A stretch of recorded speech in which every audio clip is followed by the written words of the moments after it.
So first, awesome, just how it was mentioned before. So GNO Inc. formed the Coalition for Sustainable Flood Insurance, or CSFI, in 2013 in response to bigger waters. We had some success back then, and we're hoping to do the same here. So we've had about 35 states and 250 organizations involved since then. We've been meeting in regards to a long-term reauthorization of NFIP ever since. However, in about 2020, FEMA came to us to give us a general overview of Risk Rating 2.0 and what they would expect of what we should expect. They came to us in hopes of getting support for Risk Rating 2.0. We were very open to supporting the program and improving the flood insurance program in general. That's what we advocate for. So we engaged with FEMA back then when they were rolling out the program. We always thought more information would come, and we are still missing a lot of information in order to be able to fully support Risk Rating 2.0. And in fact, now we are seeing some great impacts to Louisiana and to states across the country, and really significant rate increases that don't make much sense. And we are advocating for more transparency about the system right now. So just to give y'all an overview, so Risk Rating 2.0 went into effect for existing policies on October 1st, 2021. It went into, that for new policies on October 1st, 2021. For existing policies, it went into effect last month on April 1st of 2022. So Risk Rating 2.0 is all occurring under FEMA's administrative authority. So even though Congress has put forward bills and written letters to really express concern and try to stop Risk Rating 2.0 from taking effect, FEMA is allowed to do this under their administrative authority without Congress's approval. So this is the biggest overhaul of rates in more than 40 years. It's based on cat risk and other catastrophe models. And Milliman did the study and lots of the modeling. And it's aimed at more accurately and specifically addressing flood risks of unique properties. So rather than making large generalizations about flood zones are no longer a rating factor. The Risk Rating 2.0 uses a range of rating factors, calculates them together, and outputs a premium. So some of these rating factors are distance to coast or flooding source, type of use, such as single family, masonry home, foundation type, of course, slab, basement, crawl space, or elevated on post piles or piers, the cost to rebuild. So this is also known as the replacement cost value. So now under Risk Rating 2.0, under NFIP, you can only have $2,500,000 of coverage. So now, if you have $1 million home and an identical $500,000 home, that $1 million home, the premium will be more. So that's the replacement cost value is now factored in to your premium under NFIP. Levee quality, really relevant for much of Louisiana, is now being considered as a factor. And we've received some examples from within our GNO region of the National Levee Database not necessarily reflecting what's actually on the ground. So that is a major concern we have, is that levee quality might not be completely accurate. Drainage area, which from my understanding speaks to just your normal rainfall and flooding, is now being considered. And concentration risk, which is basically a ranking of areas based on the concentration of flooding. So these are rating factors that FEMA has identified. They've only recently released like a user-friendly guide outlining these rating factors. Previously, all this lived in a report and a set of about 40 spreadsheets. And we still don't really understand why we don't have much detail behind any of this still. But these are some of the factors that are calculated together to get the rates that we are seeing. And we are seeing increases of rates across the board. So nationwide, 77% of policies are increasing. FEMA likes to advertise that under risk rating 2.0, some policies will see decreases. That is true. Under the legacy system, there were increases across the board.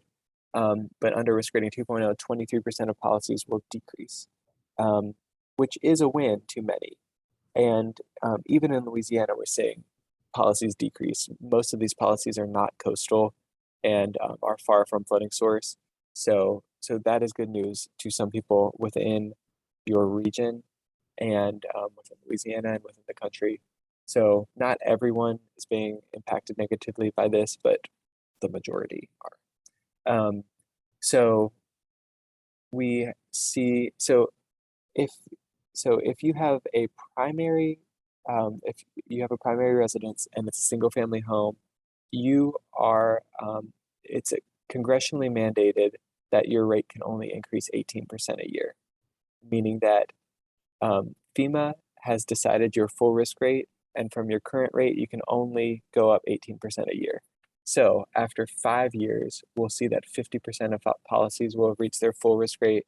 After 10 years, still only 90% of policies will reach their full risk rate. So people's payments will increase gradually, which takes away the burden. It also takes away the ability to galvanize people and really call them to action.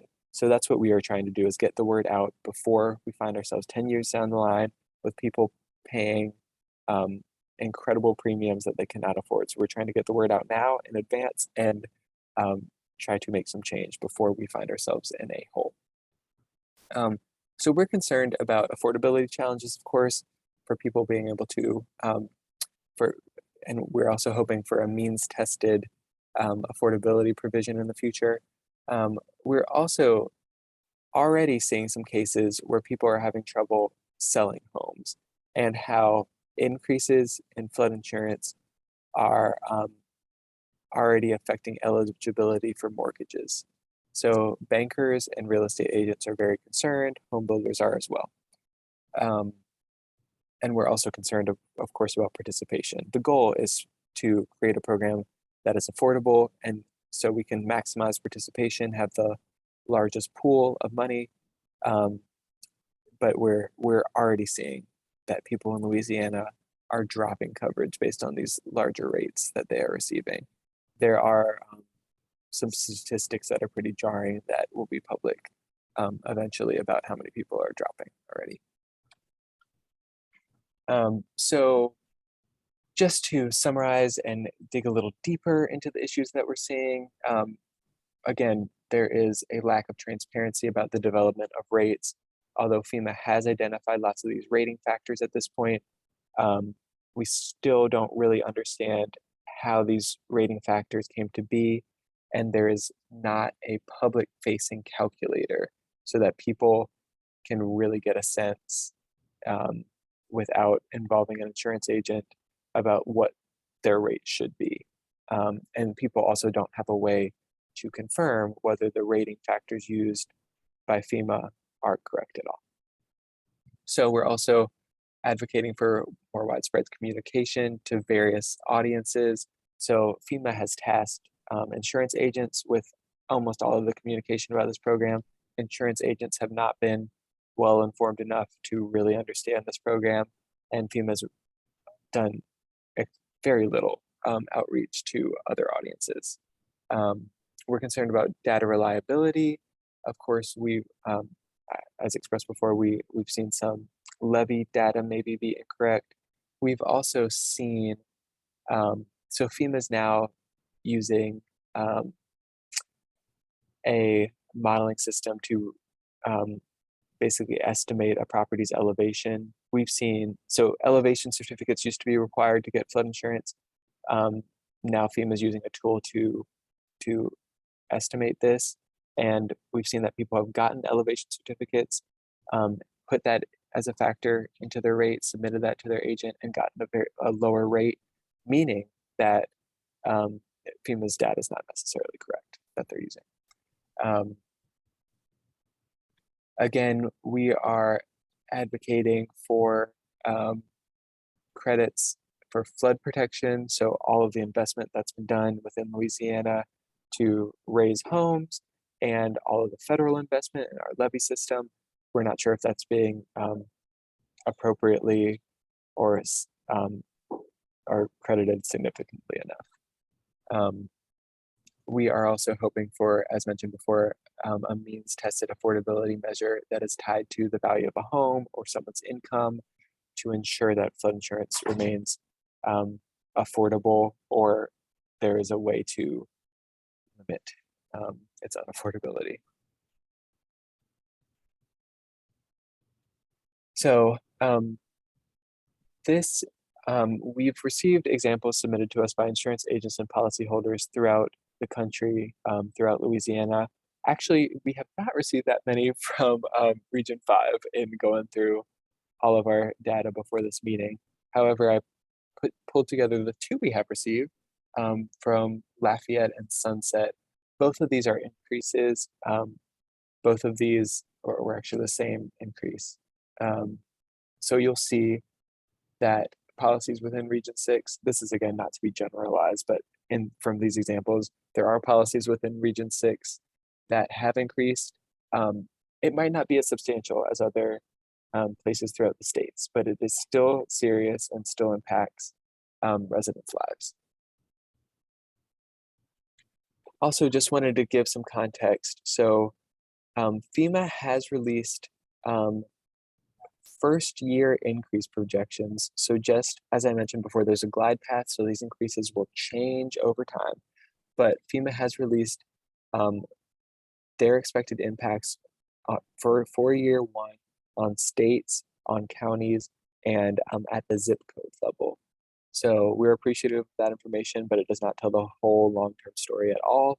However, from this year one data, we've done some analysis on the county level, and we found that the top 10 counties that will experience the most aggregated premium increases are all in Florida and Texas. However, Louisiana is one of the next most affected states. And I wanted to call out that, so again, Region 6 is not in the top 20.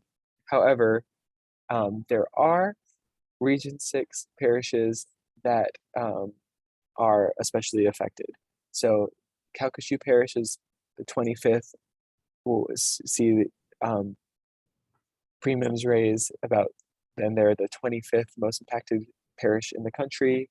Vermilion, St. Mary, Iberia, Cameron as well are to expect large impacts, probably in that order. Again, this is just our excuse me, internal analysis, but definitely something to stay cognizant of, and this is kind of the order that we'd expect impacts to be felt in. Yeah. And again, so just to break this down, so for example, in St. Mary Parish for year one alone, we're seeing an increase of about $7 on average. And this is just an average. So again, some people will see decreases. So, but this is pretty significant. So in terms of what we are doing as CSFI, so we are holding bi-weekly standing coalition calls. So this is to keep all of our coalition informed and engaged. At this point, we have one of the largest forums to just discuss what people are seeing in Risk Rating 2.0. So we have a call at 11 today. If anyone wants to join, just let me know and I'll include you on our listserv and send you an invitation. But this provides a forum for a bunch of different parties, from government officials, floodplain managers, again, insurance agents, bakers, real estate agents, to come together, talk about what they're seeing, to share information, and to really get the word out about problems and coalesce around potential solutions and strategies. And it's worth mentioning that not, of course, just because of us, but We have gotten some traction recently. There's a subcommittee hearing scheduled in the House Committee on Financial Services that will discuss risk rating 2.0, and will bring some parties to the table to talk about its impact. So we are getting the word out. It is being heard to an extent. We're also planning a fly-in to DC to talk to congressional leaders about flood insurance. This will happen the first week of June in association with the National Flood Insurance Conference, which we will also have a presence at. We are doing ongoing media engagement nationally, but mostly in the GNO region. We've gotten an op-ed picked up in the Advocate, and we also have a story this week in Biz New Orleans. And again, all of our efforts are around 3 tiers. This is affordability, meaning that we're hoping to limit increases that can happen annually. We're hoping for a means-tested affordability provision and links to coverage amount so that people can really have tangible ways to reduce their impact. And they can really be in control as well. Because right now they're disempowered by the lack of information and their ability to reasonably forecast and control what they're paying as premiums. We're hoping to also better understand and increase the factoring of mitigation measures because people have made such substantial investments into raising their properties, into flood proofing their properties, and that we're seeing right now that is having an effect on your premium, but it's extremely small. So we're hoping to bring more attention to that and give people more ability to take control and reduce their premiums through wise investment. And thirdly, we're just hoping for more transparency, particularly more information released by FEMA across the board, but particularly in a public-facing rate calculator so that people can better predict and understand and verify that their premiums are correct and accurate and reflect the characteristics of their property as FEMA intends for risk rating 2.0 to capture. Another undertaking that we are about to get underway is a white paper series. So as mentioned, there's a lack of information about risk rating 2.0. We're hoping to synthesize some of the information that's out there and tell some stories and reflect and just highlight some markets where we're expecting impacts to be substantial around the country so that we can call upon those communities to help us and help their congressional leaders get the word out and further galvanize and hopefully get some traction in Congress so that some legislation moves that has an impact and really helps constituents' lives. And we're also going to evaluate the affordability proposals we have that are part of our platform to really understand what to drill down on and what can most seriously help policyholders. Yeah, so again, we would love for any of you or anyone that you know, these could be individuals, these could be firms, trade groups, companies, etc., even government officials who you work with. We'd love for you to become members of the coalition. To do this, you can just register online or you can just email me.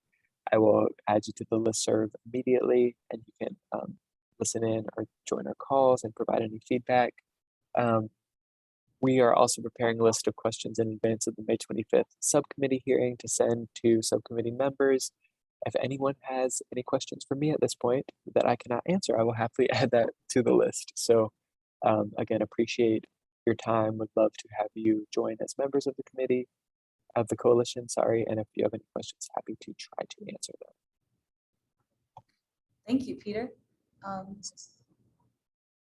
have a couple of questions. I know earlier saying, I can't remember from last our meeting when Gil Schron at FEMA presented, but the tool to estimate elevation, is that available on their website, or that's just something, that FEMA's? That's a really great point. That we would love for that tool to be available so people can enter in their address, see what elevation height FEMA thinks they're at, and then they could appropriately get an elevation certificate to have their rate, their premium be more accurate. But no, that tool is not available now. That's a great example of what we'd love to see. Gotcha. Thank you. And I'll send out information to, or anyone's free to email Peter if you want to join CSFI. Thank you for pointing out that slide for our Region 5 parishes. Yeah. And just so you know, that I believe a few of your parishes will see decreases in their flood rates across the board, just so you're aware. So again, this speaks to how difficult it is to get traction around risk rating 2.0 because some people are benefiting from it. But again, I think it's absolutely worth fighting for the people who will be seeing some undue and confusing impacts. So yeah. Absolutely.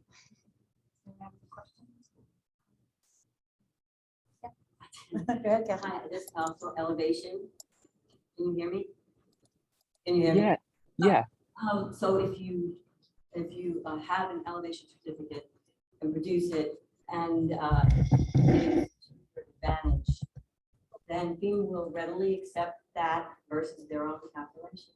Yeah, so actually this is really interesting. FEMA will accept whichever one's more favorable to the policyholder. So if your elevation certificate says your property is actually lower than the estimate that FEMA has, FEMA is going to still use their estimate to give you a more favorable rate, which is generous, but it also shows just how they are almost admitting they're not using correct I have a question. inputs. Yeah. Are the increases going to stop after that point? Is the elevation certificate the actuary rate, or are they still going to see it at 18% until? Yeah, great question. Let me explain that a little bit better. So elevation is just one of so many factors. So that only has a tiny impact on your rate. So your rate's not going to go from $4,000 to $500 because you've submitted an elevation certificate. It might go from $4,000 to $395. And again, I have 3,000, just like $3,950. And that is just me speaking freely. We have no way of really knowing. So elevation certificate isn't going to change everything. It's just changing one factor. And you brought up another great point that you're on a glide path to your full risk rate. That's supposed to stay pretty stable. And you're supposed to go up gradually to that amount that's pretty fixed. However, to an extent, it is a moving target. FEMA has stated that they will update this annually because your risk will change annually and some factors may change annually. So we'd expect that the full risk is pretty stable. However, FEMA's admitted they'll be looking at it every year. Thank you. So I have a couple of questions. Yeah, Okay? yes, more questions. So the methodology, do you know of a source, a way to understand more about the methodology they use? I mean, like I've heard they use NOAA, Milliman, and I've also heard a concern that they have confidentiality, FEMA has confidentiality agreements with some private contractors or others that they sort of use as a reason why they can't divulge more information. Yes, I think you're right across the board. And it's very difficult to understand, but I think we understand the same, that they have some information that's proprietary. So that's what they're using as a blanket reason not to provide so much information. However, the best resources, if you really want to dig in, I've done some digging. There's still more to be done on these documents, but it does not tell the whole story, no matter how much you dig. So under their risk rating 2.0 homepage, you can just Google risk rating 2.0. It should be the FEMA page that comes up first. If you scroll down, there's a technical document section. There is a methodology and data point data source PDF that speaks about how Milliman developed rates. It's about like 40 pages. It does not it kind of just provides an overview on everything, and it is very helpful. It kind of only raises more questions though. Also, if you download there are worksheets that you can download that show 4 examples of basically rating factors and how FEMA will enter those rating factors into basically an order of operations to generate a premium. So both of those are downloadable under the technical documents section on FEMA's Risk Rating 2.0 homepage. Those have been my key sources in better understanding what's going on. And it also highlights the need for more user-friendly information and more information in general. Is CSFI working with other partners?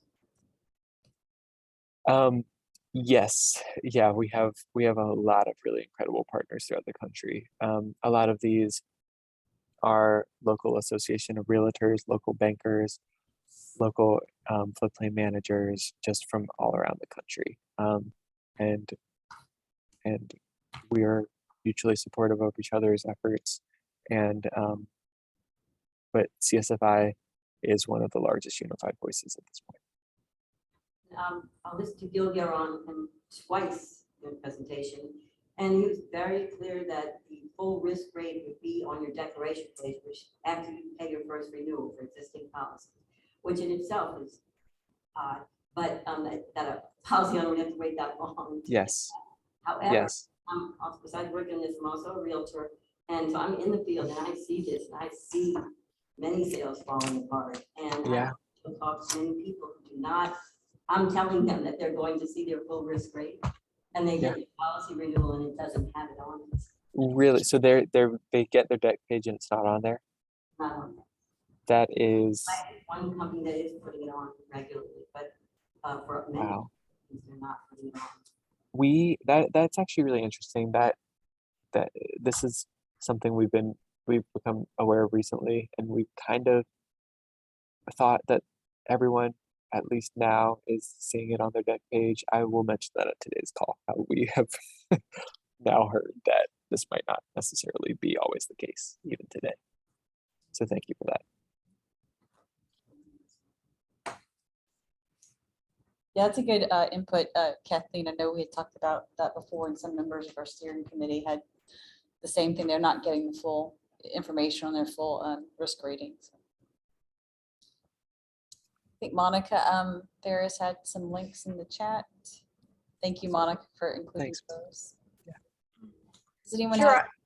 Oh, Yeah. I'm sorry. I was just going to say there are a couple of links that I think are good for public consumption as you all get questions, but they're certainly not answering the detailed questions that are coming up during this conversation. No, we appreciate the links, though. Thank you. Does anyone have any other questions or comments? Anybody online? Well, thank you, Peter. Appreciate the information. Of course, really respect what y'all are doing. Your own efforts here. Oh, thank you. We're glad to have you. And I found out about your group, I don't know, maybe several weeks ago. I think actually maybe it was through Kathleen, right? Yes. Awesome. So appreciate what y'all doing. Absolutely. I'm gonna hop off, but again, thank y'all again, and please reach out at any time with any questions that we can continue to fight for answers for, and if anyone would like to join the coalition. So thanks to everyone. Great. Thank you. So for our next agenda item, so we have Michelle Olivier, who's graciously agreed to kind of lead this discussion. And I don't know if I've ever formally introduced, or maybe at the beginning, but I'm going to reintroduce her. So Michelle Olivier is a certified floodplain manager and CRS technical coordinator with ISO Insurance Services Office at Verisk Analytics. So we thank you for being a resource and willing to lead this discussion. I did have a handout. I had it printed out, and those online, it should have been in the Zoom meeting info, says explaining the CRS discount and risk rating 2.0. So I don't know if you want to start out with questions or anyone has any comments about that. feel free to voice your opinion. Sorry, we have a train here. And don't crucify the messenger. No, we having you here. And then we also have we have Stephanie Weeks, who's also with Verisk. Thank you, Stephanie. So for me, it got a little confusing. So now I'm like, ISO is Insurance Services Office with Verisk Analytics, and help with that, like CRS technical coordinators. So now I got it straight in my head. So we're always participating as well. I don't know if anyone online has any questions or. I will say this though, Peter did such a great job on that presentation that I think he actually may have answered some questions. And I'm glad that he pointed out the thing that even as a personal consumer for flood insurance, what we forget with the new risk rating 2.0 methodology is that each individual property is being rated instead of the flood zone. So the questions you're going to get from your policyholders in your community are going to be so varied. I mean, you won't have a standard answer to give everyone.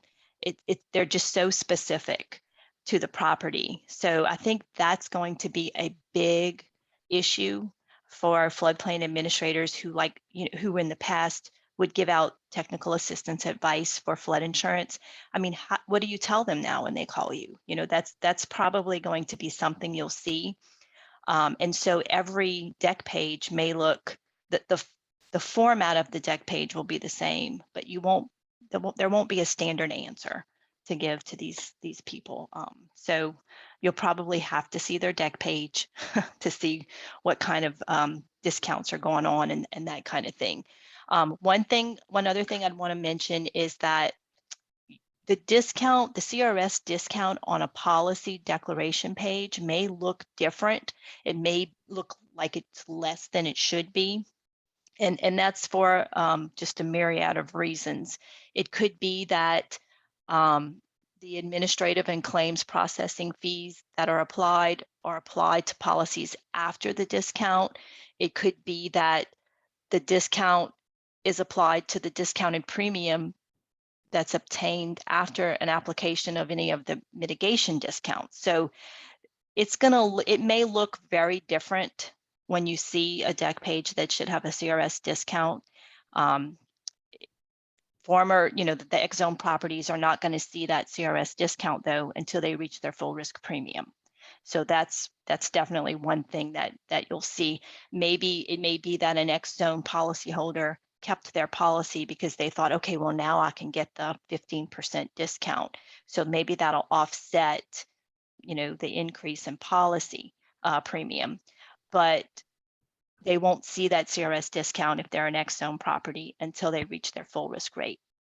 So those are just a few things that may factor in why it looks like someone's not receiving their discount.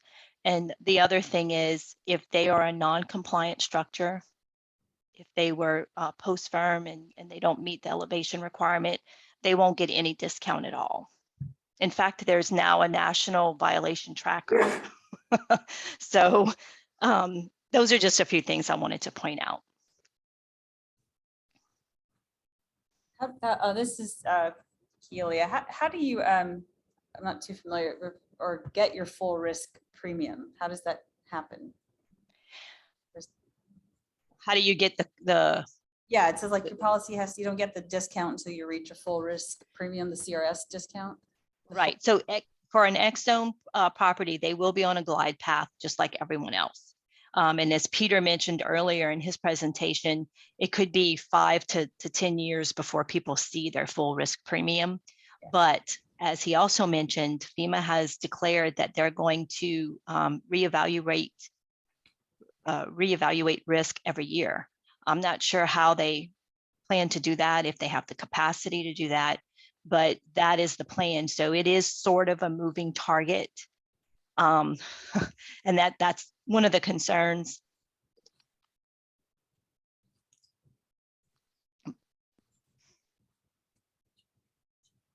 Okay, thank you, Michelle.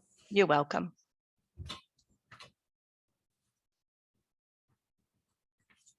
Does anyone have any He questions? has a or- really great handout Yeah. from, he went to a meeting on Wednesday.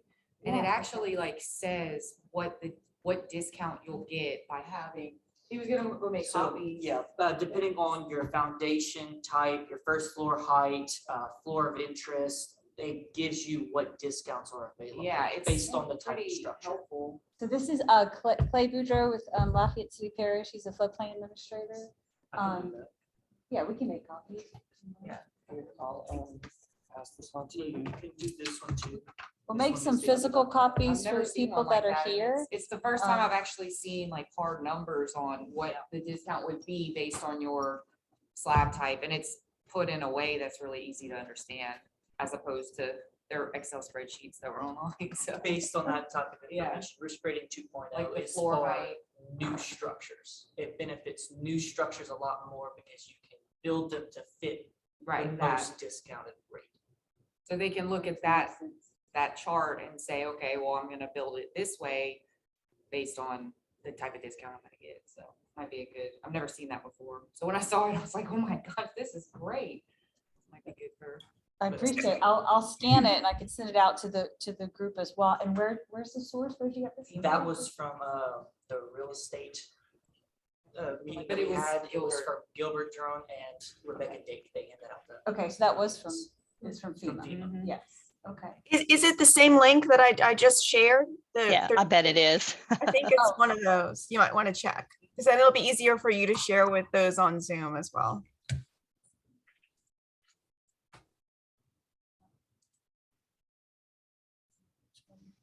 That's probably it, yeah. That's it.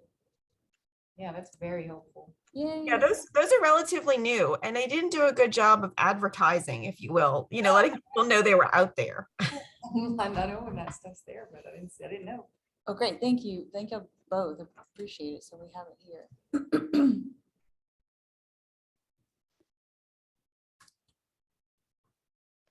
Yeah, that's really nice.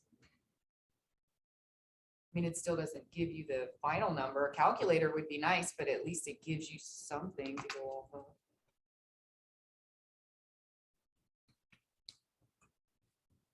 Yeah, like I said, it's good for new construction, but at least it's something. Because I know that's probably the biggest question a lot of floodplain administrators get from the public is, I want my rate to be X, number. How do I build my house to make sure that I get that premium? And that's probably a very difficult question to answer. But the good thing is your discounts stack. So the more you can do to benefit your structure. the better you are.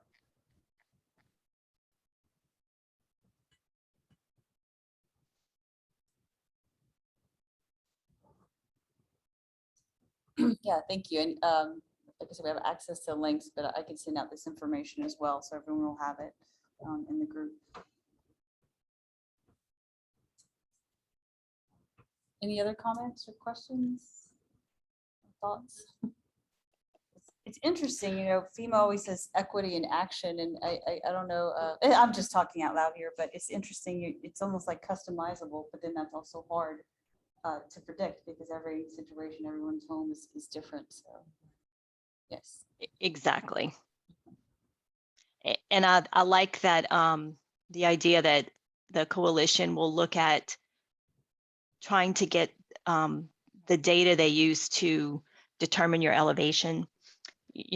Peter was talking about how it may not be, the elevation of your structure may not be exactly what they have determined. And I think more importantly, the location of your structure needs to be in the right location, because I've heard that it was some CoreLogic data that they were using or machine, some engine that CoreLogic developed. And that's just what I've heard. I don't know that for sure.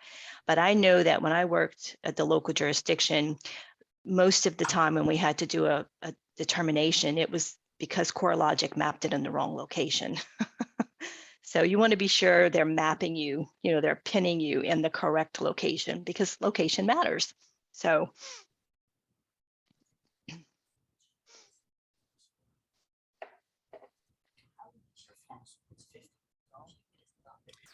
And also what I've learned is that they say it's an 18% increase per year, but it's actually closer to 20 because that does not include the fees. And I can say that from personal experience because I've received my new deck page for the year with my increase. And it was a 19.9% increase from last year. What are the fees, Monica? Exactly, like, what are they charging? File fee, the administrative fee, Oh, the, there's just Yeah, the reserve fund assessment, the premium surcharge, the federal policy fee, the probation surcharge. There's all kinds of fees. gotcha. I did the same thing.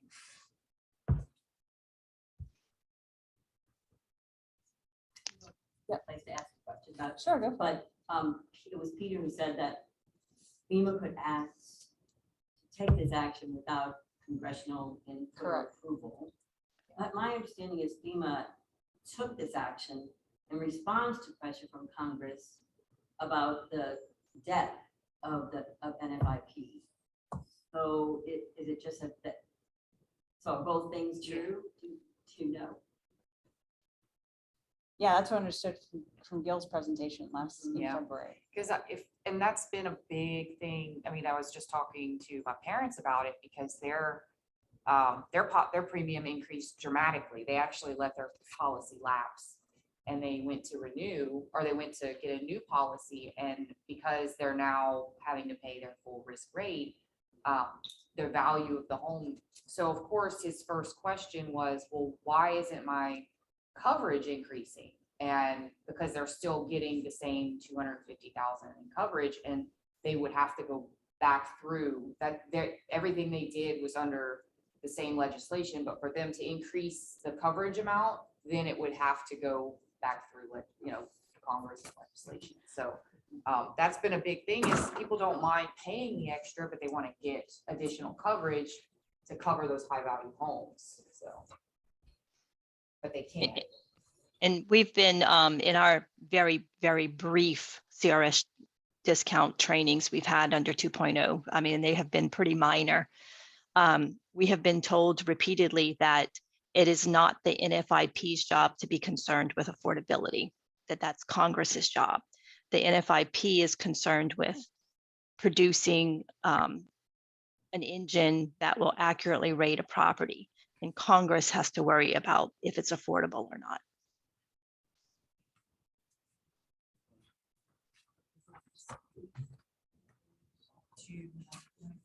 It's just a straggler. I just add a couple of comments just from last time. I was just curious, since our last meeting, if anyone had contacted Verisk or DOTD for a cab. I think that would be our first step in joining the CRS. Anybody? Well, remember, they are available, and as risk rating is in full effect. So being a part of CRS. No, actually, yeah, Michelle, I think maybe Sulphur, the city of Sulphur did. I know that's not really a region. Maybe it is. I'm not familiar. Yeah. Yeah, I'm pretty sure Sulphur did. They Okay. reached out to the region and the state and requesting to enter into the program, if I'm not mistaken. Good. Yeah, I was just curious. Very good. Yes, and they can always ask us for help too, even after they've reached out to initiate it. And, we're all available to help them. We appreciate you, Stephanie and Michelle. Also, just note, you probably, if you're following this, the Louisiana State Uniform Construction Code Council is assembling a Freeboard Task Force Committee to further discuss and evaluate the Freeboard requirements. So they're looking for engineers, architects, certified floodplain managers, if anyone wants to apply for that Freeboard Task Committee.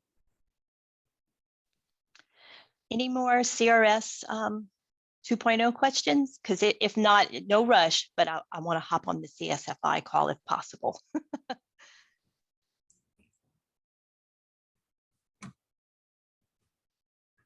We're good. All right.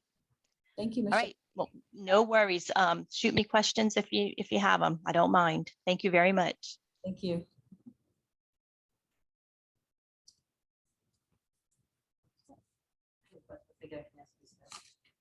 In general, is there more of an interest in Yeah. CRS? Yes. 2.0. Especially in Texas, because if you saw that chart he showed, you know, most of the communities in Texas are seeing the biggest impacts. So we've had a lot of communities in Texas wanting to join.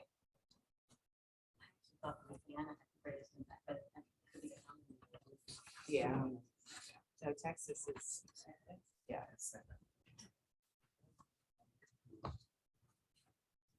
We have more cop pages.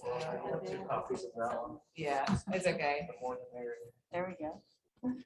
Yeah, I didn't realize it was the same one that Oh. Monica did, but it's good to have a hard copy. Yeah, there you go. Yeah, thank you, Kay. Kay was Thank making you. physical copies, but I'm glad we have, again, the link in the chat. If there's no other questions or concerns, we can decide on a group name. I don't know if anyone hopefully has some input in how we do the voting. There was, I remember there was one that I liked. I think I have it there. last time. Yeah, I think we had several people submit like option one. We have raise and different. I like Ray's. Yeah, we have, you know, regional alliance or Acadiana, I mean, informational sharing, support, exchange, or expertise, experience, or effort. There's different E's or words we can choose. Option two, we had floodplain local organizational work group, AMP, Acadiana mitigation professionals, and then internally, we had for APC, we had a suggestion for RAIN, which is Regional Acadiana Information Network, if we want to have like a word for a group, which I think the others do, like jump Yeah. or floats. And of course, I haven't gotten any more submissions for group names, but if we are good, it's informal. I don't like Rain. It's kind of basic, but I mean, it kind of lends itself to, you know, Right, the at least, overall theme. correct, it's like the water theme to it. Maybe we could get those online if you want to add what option in the chat box that you would like. And Are we voting today? yeah, let's do it. What do y'all think? Or y'all need another, or y'all want I to don't, vote? I mean, we talked about this at the last meeting. I Yeah. don't see why not. Like I said, I didn't get any more Might as well like submittals.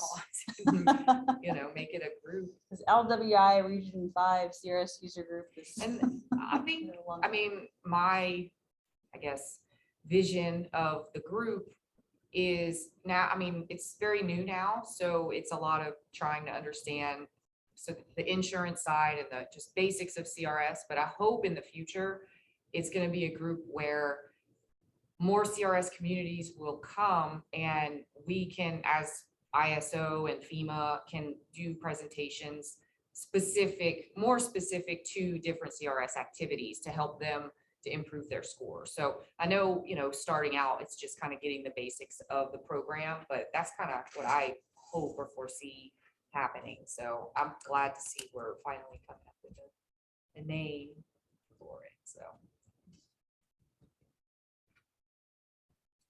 should we just shout out which one we like? I like Rain. Right? What do you guys think? We have, let's see, 2 in person for rain, maybe 3. It's the simplest and most effective. Yeah, absolutely. Now, how does that work as far as, I mean, who, because it's not a committee, so it's just whoever shows up and votes. Okay. Yeah, I think so, because we're informal. Yeah. Right? There's no Bylaws not or anything bylaws like or that, anything yeah. like that. So, do y'all want to cast y'all vote? Do y'all- or Garrett, what you think? Anyone online or have I think it other? probably is unanimous. I did like voting Ray's, but options? Yeah, I like the word. Rain yeah. kind of, And sometimes you have good words, but then it's hard to, you know, Yeah. break it out. Yeah. Yeah. and that's pretty, I mean, it is, we're an information network. And then rain is, what are we doing? Yeah. with rainfall? That's why we're here. So, Right. Raise could be anything. Right. Raise is obviously very Right. specific. Raise the roof. Yeah, right. Yeah. Anyone online or opposed to naming our group Rain? Who is online? Let's see. Call open them the out. chat box. Bonnie and Tammy. What do y'all think? Come on. Both Tammys. Y'all are yay or nay? opinionated. Come on, give us your input. Can y'all hear us? Probably not. They probably Did stepped type away. in chat, check the chat. Oh, yeah, check the chat. Unless you're muted and don't realize. Raise. Oh, they both said raise. I know we don't have everyone participating, but I don't know if we have a formal. They think that's what you said, right? Maybe so, yeah. And Tammy must have stepped away. Like 6 for Rain, right?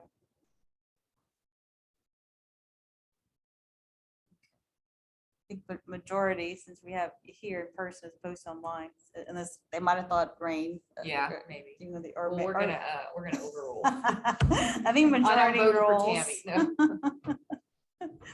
If there's someone's vehemently opposed to that, we can Oh, I don't discuss know if that. y'all knew, but the city of Scott presented at the ASFPM conference on public-private partnerships. I think they presented yesterday.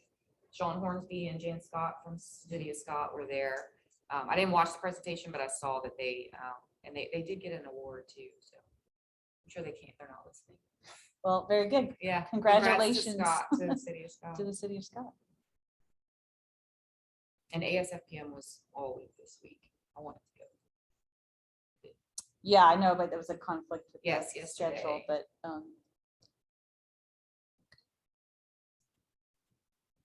Okay, we voted on rain. Oh, she said rain. I think we have 6 for Rain and then 2 for Raise. Thanks, Monica. So how many?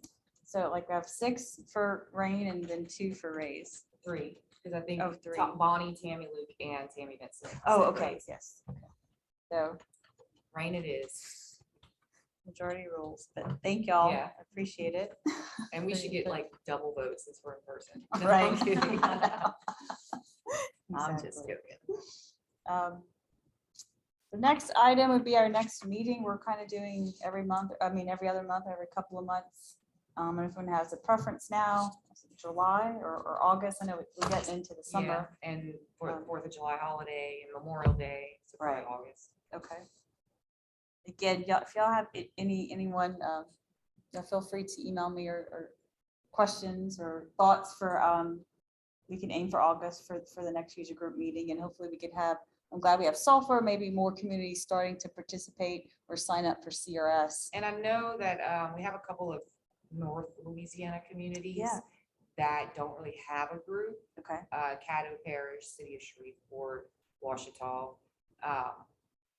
They may start joining because they don't really have a group up there. Yeah, no, that's perfect. We're all, getting information. So I know it's Region 5. but- well, I just said Region Yeah. 5. It's something that's Yeah. coming from it, Yeah. but we're all trying to gain knowledge, and Yeah, we want everyone to be part of a group so we can help each other. and they're That would kind be of up great. there on their own. Yeah, so please guys. come join our group. We can always change the A from Acadiana to Philly. No, we need the Acadiana needs to, we're done with that. It's right. Yeah. It's Acadiana. We voted. It's The done. people voted. Okay, if anyone doesn't have any more comments or questions, I appreciate everyone's participation. Thank y'all for coming in person, joining us online, our guest speakers. We'll hopefully see you in August. Y'all have a great weekend. Bye, guys. What are we doing? I don't know. You the one suggesting lunch, so I think we had something. Hour early. Is yours?